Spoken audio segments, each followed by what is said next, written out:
तो अगर मेरे को ये जो ड्रॉप डाउन है सब्जेक्ट जिसमें लिस्ट ऑफ सब्जेक्ट्स है, ये मेरे को अलग अलग व्यूज़ में दिखाना हुआ, तो इसका एक ऑप्शन तो ये है कि मैं ड्रॉप डाउन हर जगह जाके पेस्ट करता फिरूँ।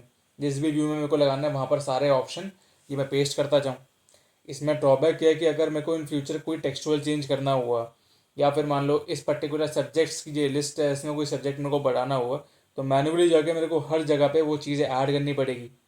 इसका सॉल्यूशन एक तो ये है कि या तो हम एक कॉमन सोर्स ऑफ ट्रुथ रखें, यानी डेटाबेस से वैल्यू कॉल करें, तो जैसे ही डेटाबेस में चेंज होगी तो हर एक जगह पे वैल्यू चेंज हो जाएगी।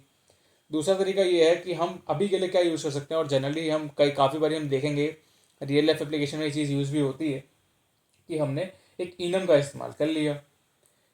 जैसे अगर मैं कंट्रोलर में अगर मैं जाऊँ, तो मैंने यहाँ पर जैसे एक सब्जेक्ट्स नाम का इनम बना रखा है। इनम क्या है? कलेक्शन होती है हमारी की एंड वैल्यूज़ की। जैसे मान लो कांस्टेंट की कलेक्शन मान सकते हैं, जिसको हम इनम कहते हैं। तो यहाँ पर मैथमेटिक्स से की होगी, उसकी मैंने वैल्यू दी थी 1, कि 1 यहाँ पर मैथमेटिक्स को रिप्रेजेंट कर रहा है। इसी इनम यानी ये जो हम सब्जेक्ट्स नाम का चीज़ देख रहे हैं, यही इनम मैंने क्या करा है, इंडेक्स में आप देखेंगे, ये मैंने एक सेलेक्ट टैग लिया है HTML का।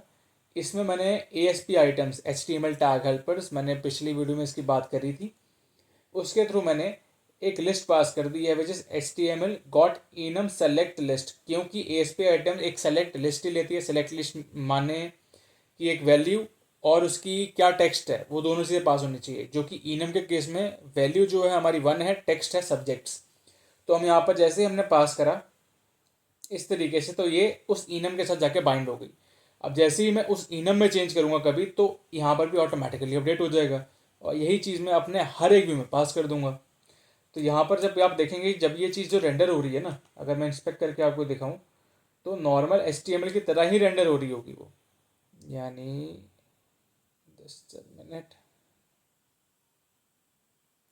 ये देख रहे हैं आप, इस तरीके से रेंडर हो रही है। वैल्यू 1, टेक्स्ट इसका मैथमेटिक्स।